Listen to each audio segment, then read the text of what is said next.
So, like with the lead generation, so like with my situation here in North Alabama, yes, I do know the majority of everybody here. But that word of mouth sales will only get you so far. It's gotten me a lot further than I feel that it should have. But even the organic leads that I get still turn in to word of mouth sales, if that makes sense. Like it's almost like a revolting door. Like Joe will call me. I've never met Joe. It's an organic lead. He searched me. I pull up. We get the job. Whatever.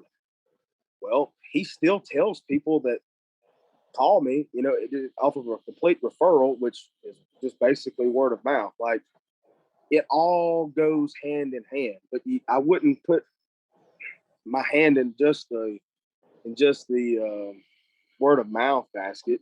You do need to get that brand awareness out. That's why I have the website I have.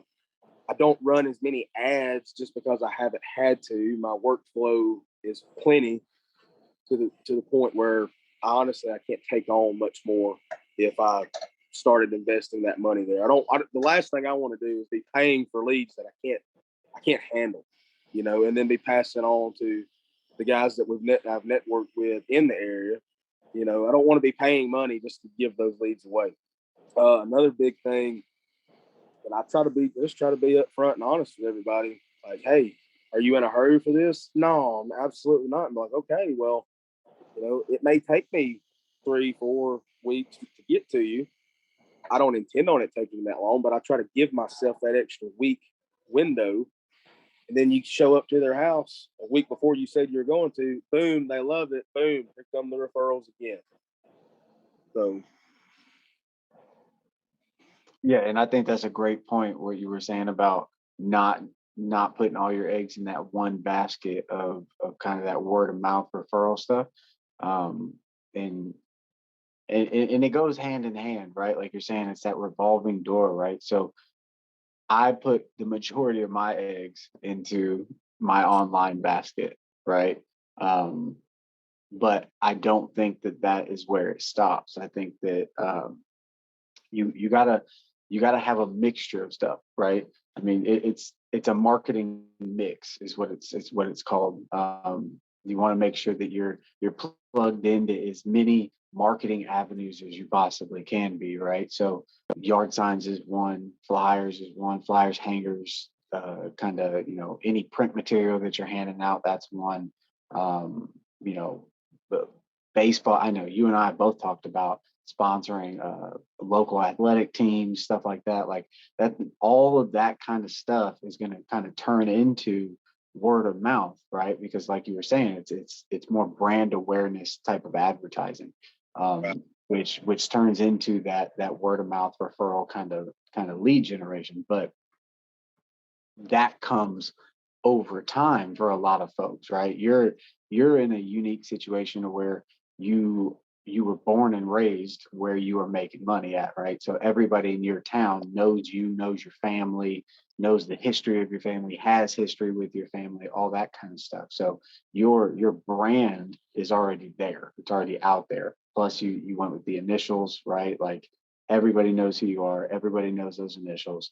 That brand's already kind of out there. Whereas guys like myself coming into an area that is kind of tight knit like that, but I'm an outsider, right? Building that brand, the easiest way to do that, in my opinion, is to do so online, because that's where most people are at, right? They're going to recognize a brand they see online quicker than they recognize a brand they see on a yard sign that they have never seen before, right? So I try to dominate online and put a lot of my eggs in that online basket. But that's not to say that I don't sponsor my son's baseball team. That's not to say that I don't do yard signs. That's not to say that I don't hand out flyers and, people don't hand out flyers for me. You know what I mean? Like it all does work together in that kind of that revolving door, right? One of the things that I like to talk to people about, one of my best friends kind of started this conversation with me, but is looking at your kind of your life is with a circle around you, right? And how many different sources of revenue can you have coming into that circle, right? as many as you can get, the better, right? Even if it's kind of small revenue, whatever, it's still revenue coming in. Therefore, you don't have to be reliant on anything, right? So, marketing, I take a very similar approach. I want to put a circle around my business and I want to find as many different avenues to get eyeballs on my business as I possibly can, even if it's small stuff, and at least test it out, see if it's worth it, see if it's worth the, little bit of money that goes to it, just to make sure that I'm still getting in front of those people time and time and time again, right? So as many of those different avenues as you can get coming back towards you, the better off it's going to be. And it gives you a chance to be able to really refine what works best for you. Right. Something you talking about, we talked about, like sponsor, like local, like the high, whether it be the high school, little league, like that your kids are involved in, or the high school, like the high school that we cleaned last week, stuff like that. The biggest thing, sponsor stuff like that, that I think people get a little twisted is putting your logo on a fence at the ball field is not the same as you putting out your yard sign that says pressure washing, whatever your phone number is. It's not the same. Like, I'm sorry, but if you go to a football game or a baseball game and you see HR pressure washing or Forever Faithful pressure washing on the sign, you don't think, oh my goodness, my house needs pressure wash. That's not what you're trying to do in that situation. You're trying to just familiarize your logo, your brand. That way, when people do see your truck or your shirt or your hat or anything, or your online presence, they associate that with the area in which they live in. And I think a lot of people, like, let's say I didn't have any jobs, like, let's say this is my sole source of income and I'm trying to just get jobs. Well, that's probably not what I'm going to do. Probably not what I'm going to do right now. All right. I would go like do door to door advertising, or, just yard signs, stuff like that. Do a few free jobs, like community type jobs. Um, that's what I would do. But like I said, I think the biggest thing people get a little twisted is brand recognition and advertising. Like, I know they're in the same realms of the same thing, but they're also two totally very different things. Just like the things we talked about before about putting my logo on a scorecard for the local golf course. No, I'm not going to waste the money on that for the sole reason that you go play golf to get away from your daily life. You're not going to be out there playing golf, drinking Mick Ultras, thinking about your house that needs water because you see my thing on there. You know what I mean? And that's great if you do that, but you also got to understand the area that you're in. The area that I'm in, yes, there's a lot of people that play golf, but this ain't no high class town that I live in. Well, so that's the whole thing, right? So one, to your point about advertising versus brand awareness, yes, right. When we're talking about advertising, we need to have a goal for that advertising, right? If our goal is to reap the benefits of that advertising as quick as possible, i.e. Facebook ads, i.e. Google ads, any PPC type of marketing, right? That's not the same goal as brand awareness. Brand awareness is long-term stuff, right? Like, that's like, brand awareness is psychological stuff. You're trying to imprint your business onto that person permanently, right? Like that is what brand awareness is all about, right? So it's two very different goals. Yes, it's both advertising. Yes, it's both are necessary, right? But it's where are you at the time, right? What are you trying to do right now? What's your goal? What do you need to be getting after, right? That's where you need to figure that out. But yes, 100% to your point of, if you're just trying to get jobs, you do not need to be wasting money on marketing that you're testing, that you have no idea what the outcome is going to be, right? Like, you need to have at least some type of understanding, or some type of kind of reference point for what others have experienced with those types of marketing efforts that you're considering, and then make an educated decision off of the information that you're provided with, right? Do some research, right? That's what market research is. Do some research on that. A great way to do research, and shameless plug, don't care, join groups, right? Get around like-minded people. Be around the type of people that are doing what you are trying to do, that have experience that you don't have. Cut the learning curve down. Great place to do that, the inner circle. Link will be in the description. We'll see you inside. Absolutely. But yes, I mean, it's very important that if you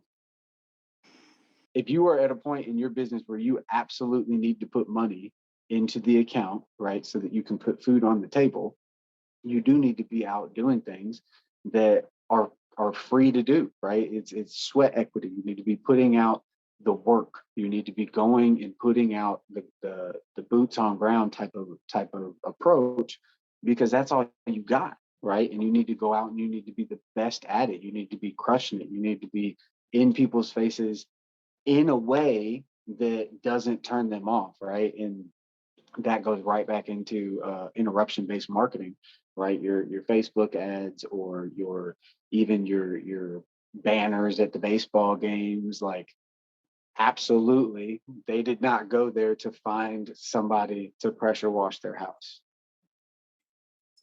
So absolutely, it's interrupting what they were there to do, right? Interruption-based marketing is, I mean, it's, if you're really good at it, it can be something that puts revenue in your pocket at that time. But for the most part, interruption-based marketing is going to be brand awareness goals, right? It's going to be, I'm just trying to be in front of you as many times as I possibly can, right? When you want to talk about taking not even interruption-based marketing, but just better approaches to get money now, a better return immediately. That's where you start getting into figuring out where your consumers are actually at, looking for you, and selling them there, right? And where they're not looking to buy, but they're still there, figure out ways to make sure that they see your face or they see your brand while they're there. You know what I mean? Like, know where you're trying to sell and know where you're just trying to be known, right? Like, it's a presence thing. So, I mean, that goes in the community and online, right? Face to face and online, both. Right.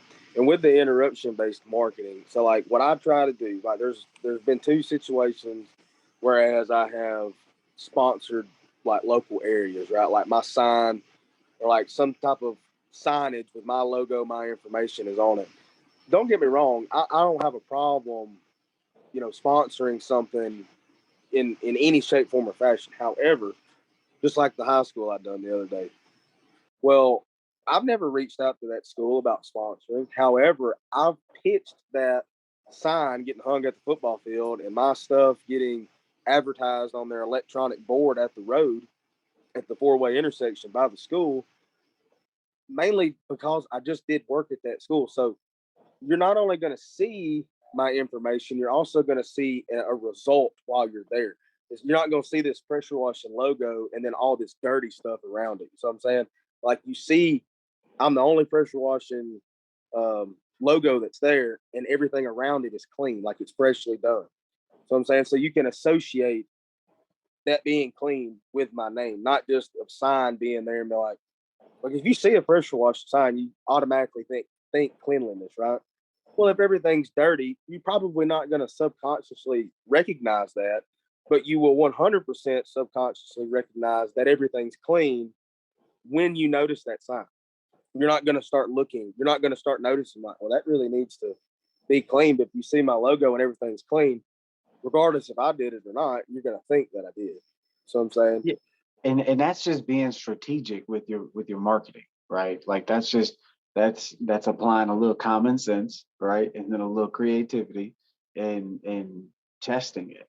You know what I mean? Like, because there are times where, it would be a perfect opportunity to put a sign or get your logo next to an extremely dirty spot that everybody sees all the time, right? Because then they still see that logo and it's stuck in their head and it's still, you know what I mean? Like, there is a time and a place where that could be a positive thing, but I do agree with you that most of the time that would be a negative thing.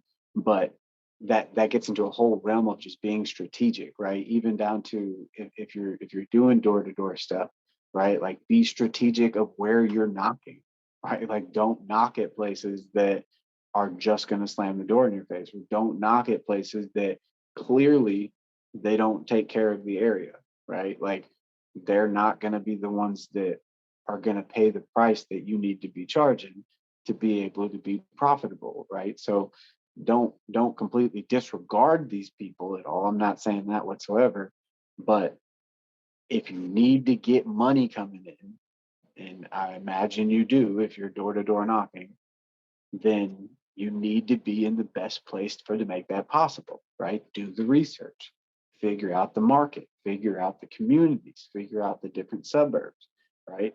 Be in the right places with your marketing, period. Whether it's signs, whether it's online, whether it's, door to door. Like, I mean, if you think just having a Facebook page and an Instagram account as your online presence, you're good because you can run Facebook ads and your friends can see you on Instagram.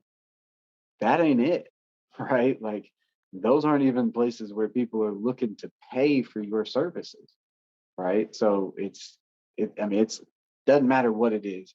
You need to make sure that you're being strategic with what you're doing, or else your efforts are going to be wasted. And you need to be, strategic, intentional, and you need to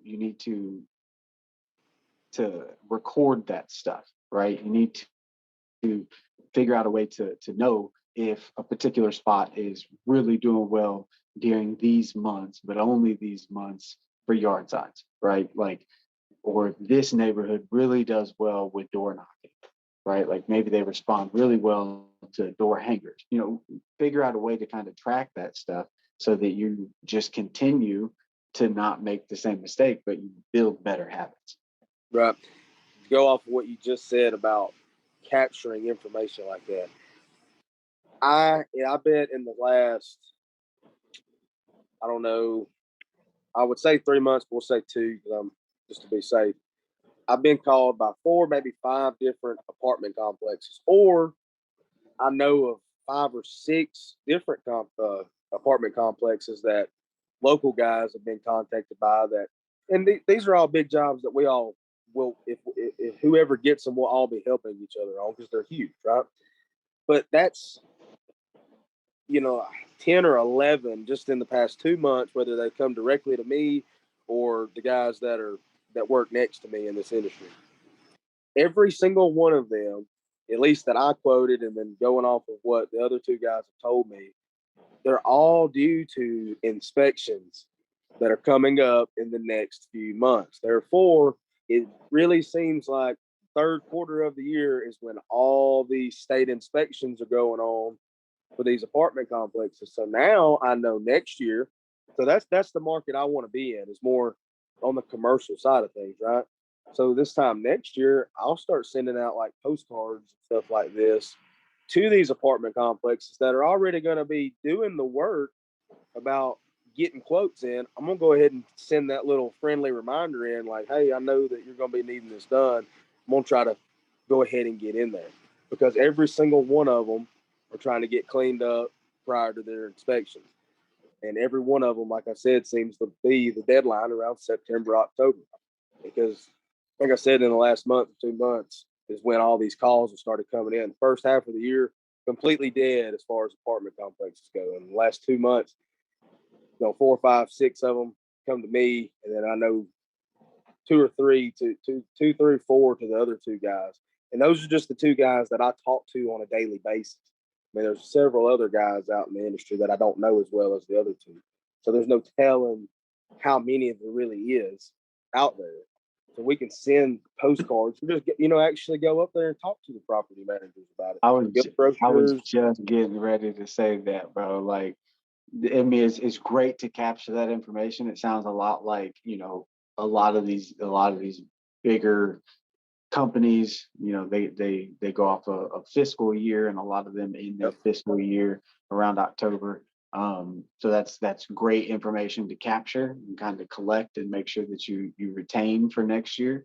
But I would argue, instead of sending a postcard, right? Because again, if they haven't seen you in a year, right, which is very likely because they haven't been looking for you in a year, right, then sending one postcard, you're just another postcard, right? Yeah. They might not, really put a difference between you and the Jiffy Lube postcard that's in there every week. You know what I mean? Like, I would argue that the better approach, the kind of more efficient way to do that would be just go in there, Yeah. right? And go in there with something to present, right? Because you're a professional company, you're a reputable company.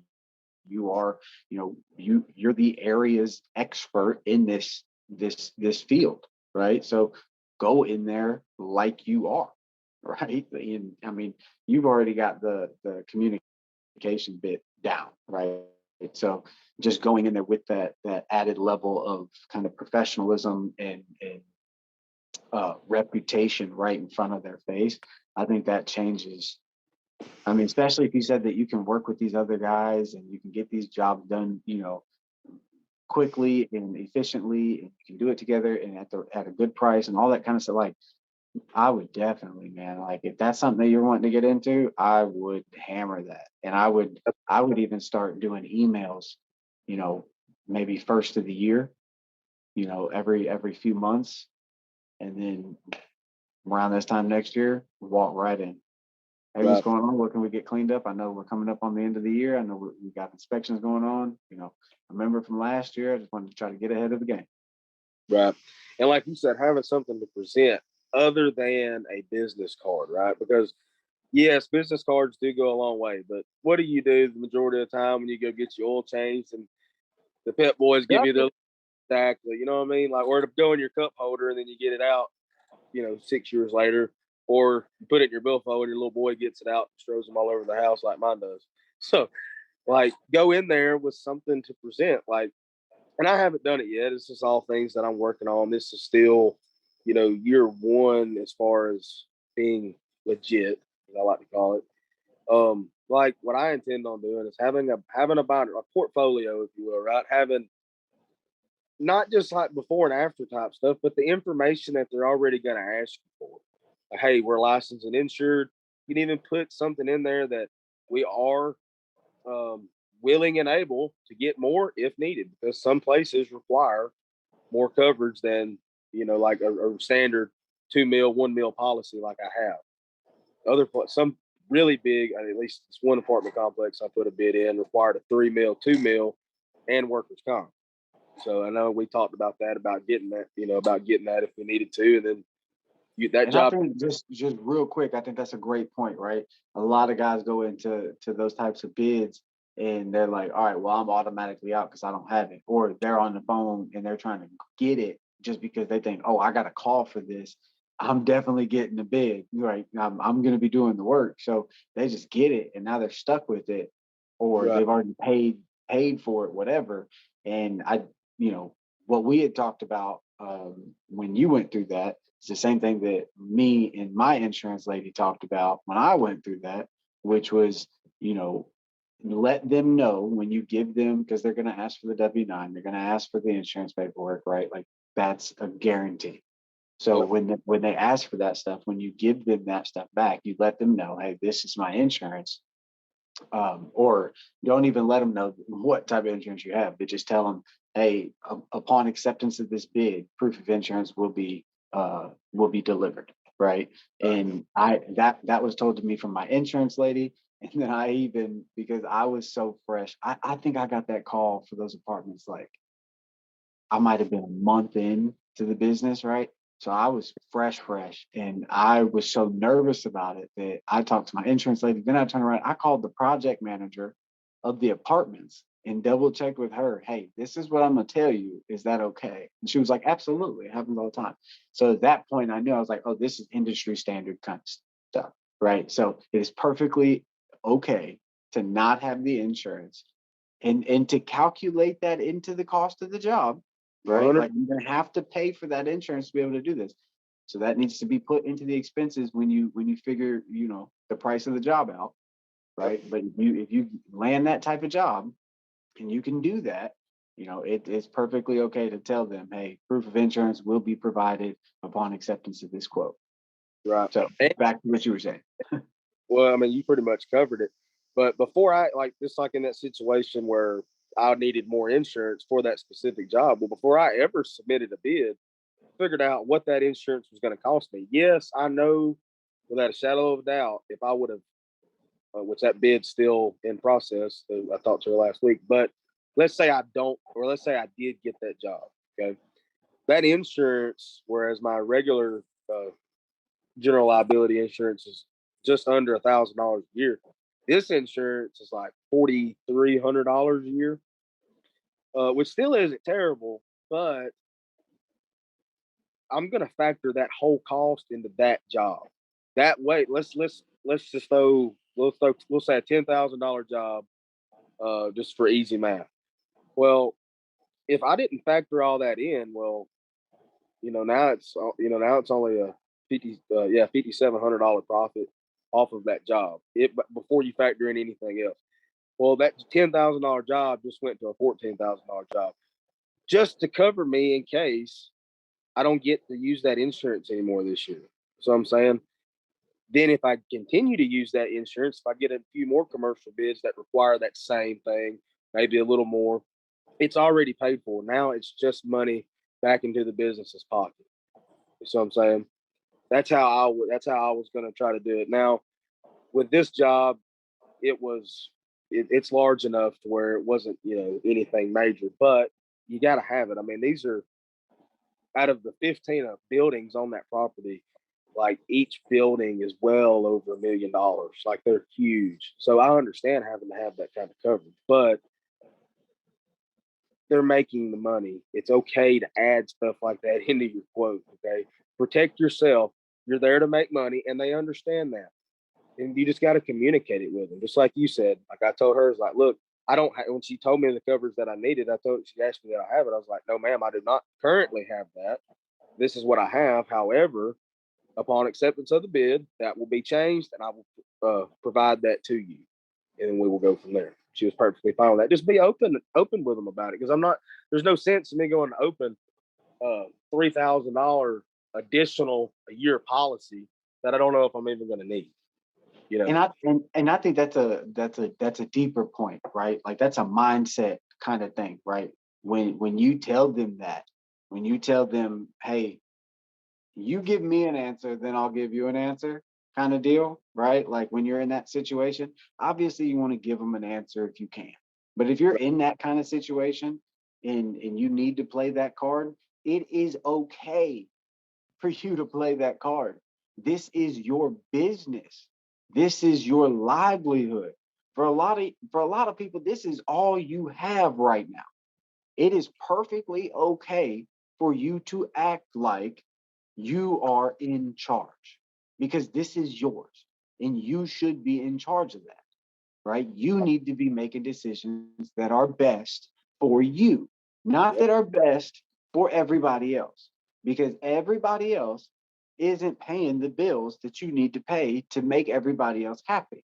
You need to be making decisions that are best for you in your business and not be scared to do so, right? If you have that same conversation with the apartments lady, right, and you tell her, you know, upon acceptance of this bid or upon acceptance of the quote, I can provide insurance information, right? If you tell her, well, I just right now I don't, currently with this is, this is the biggest job we've ever quoted.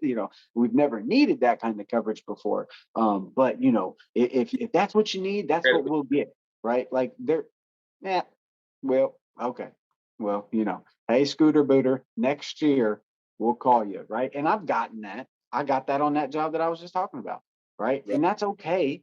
But that too, retain that, grow from that, and move forward in a better way, right? I would never do that the way that I did that back then. Now, right? Absolutely not. I probably wouldn't even, I'd probably quote it astronomical, just knowing that there was no way that I would be happy doing it for anything less and that they weren't going to go ahead and accept that. And I would probably tell them that when I left, to be honest. But, you have to know that you are in charge, because this is yours. This is all you got. Calling you there. So what people, and I think this gets overlooked so much, and this goes for residential. I don't care if you're cleaning a 10 by 10 patio or a 100 by 150 commercial building, right? Like they're trying their best to call a professional. So be that professional, right? Like if you can't, just like me and you've talked a million times, just like these roof cleanings. If it's 100 degrees outside, guess what we ain't doing? I'm not cleaning your metal roof that's in the sun all day at noon when the heat index is 105. I'm doing it. Like, I'm sorry, but this is why I'm not. I'm going. If I tell you we can't do it now, it's not because I don't want to do it. We can't do it right now, and this is why. I want to give you the best result. I'm the professional. Um, we're gonna do it here as long as this is okay with you. Or if we can catch an overcast day, we'll work it in that way. But if not, this is the situation we're looking at. And I've had zero complaints from any customers from doing that. You tell them what they want. It's just like a toddler, okay? Like my son will open the pantry and obviously he wants something to eat, right? You just get him, you just tell him what he wants, right? If you don't want him to have the Skittles, you don't let him have the Skittles, and you make him think that the peanut butter filled pretzels is what he wants, and he eats them. You know what I mean? It's the same thing. It's all about how you talk to people. You It's don't about go, how you hey, you it's know about what? how you present Not it, right? watching It's it. about how you present yourself. You have to be confident in who you are, right? For you to be able to be confident in your business and what your business does, for you to be able to walk into those rooms and into those situations confidently and be able to direct the conversation. Because if you're not going to direct the conversation, the chances of you getting that job, while they're still there, because some of these people will hire the cheapest person they can find, and you might just fall into that category if you can't walk into a room and hold your own. Yep. Majority of the time, it's going to decrease your chances of getting that job down to probably 15%, maybe, depending on how many companies are bidding it, right? So you have to be able to walk into that situation and know that you're in charge. But with that being said, even in situations, and the majority of which where I have carried myself in that manner have gone extremely well for me, right? No complaints, no issues, no problems. I got to do it the way that I wanted to do it, the way I know that needed to be done. Job went well. Everybody was happy. Hopefully we'll work for them again, right? Right. But there have been times where I have gone in with that same energy, right? And it hasn't gone that way. And there are some people that it won't go that way with. And I'm here to tell you, if you don't like dealing with those people, then those people are not your customer, right? Boom. If you don't like dealing with something, then it is not your business. If you don't like dealing with someone, then they are not your customer. If you are in business doing something you do not enjoy, why? Go get a job. If you are in business and you are servicing people you do not like and you don't want to be around, why? Go get a job. You can deal with them at a job, right? Like you can do stuff you don't want to do at a job. And you have all of the security that goes along with that. Whatever you feel is secure about that, you have that, right? So why stress yourself out trying to grow a business, trying to do something serious, trying to create generational wealth, trying to change things in your community, trying to change things in your life, trying to change things in your kids' life? Why do any of that if you're going to do the same stuff that you were doing for somebody else, right? Don't do things that you don't want to do. And maybe sometimes you're going to do things that you don't want to do. At least make it for a price that you're happy doing it for, right? And only do it for people that you're happy doing it for. Now, there are going to be times that there are people that just absolutely need you, and you are put in a situation that you need to be in, and you need to help that person out, and you need to do that work, and you need to charge them accordingly for that. But that is not an everyday situation. No, it's not. Right. So Yep. And do which not fall prey to that. oh, so much. It's you don't. So like, and I get it. I get what you're saying. This, I mean, you talk all the time. but it's not about being in control, right? It's just about, it may sound a little contradictory, exactly what you said. I'm going to control the work that I do and who I work for. There's no sense in me going to this job like I'm going to do tomorrow, right? When this is not the case by any means, but if the job I was doing tomorrow for this company, I didn't want to do it, well, then why did I even put a bid in for it? You know, it's just like they told me, or they asked, you know, specifically when this company calls me, they own several commercial properties in my area.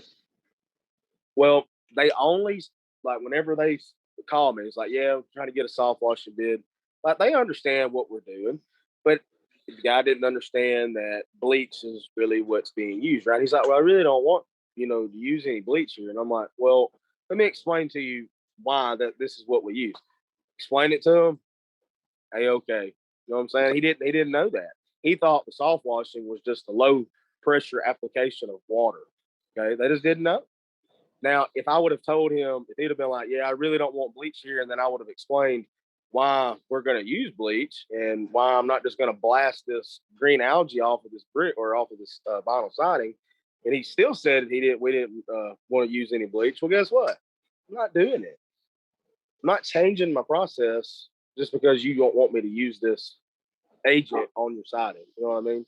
And so, that means not my customer. Exactly. Right? Let somebody else who's only going to be in business for this season handle that. Let them deal with them. It is okay to let jobs go. It is okay to go out to a property and look the property out and get an idea about what the project is going to be. And it is perfectly okay for you to say, hey, I appreciate the opportunity, but I'm not going to put a bid in on this. And here are my reasons why. And see what they say. Maybe like, oh, well, we can take care of this, this, and this. And maybe they're like, cool, whatever, bye. But at least now you haven't wasted any more of your time, because at some point in time, every single one of those reasons that you didn't mention before you put the bid in, if you get the job, every single one of those is going to come up. And now you got to deal with those reactively instead of proactively, right? Yep. And we always want to be doing things proactively. It makes no sense to do things reactively if we could already take care of the problem before it becomes a problem, right? So it's perfectly okay to say stuff. It's okay to express what is real in the situation for you and for your business, even though it might not be ideal for that customer, because there's 100 other people that they can call that would do that, and they can have that, and you don't need to do that, and it's okay. Like, it is okay.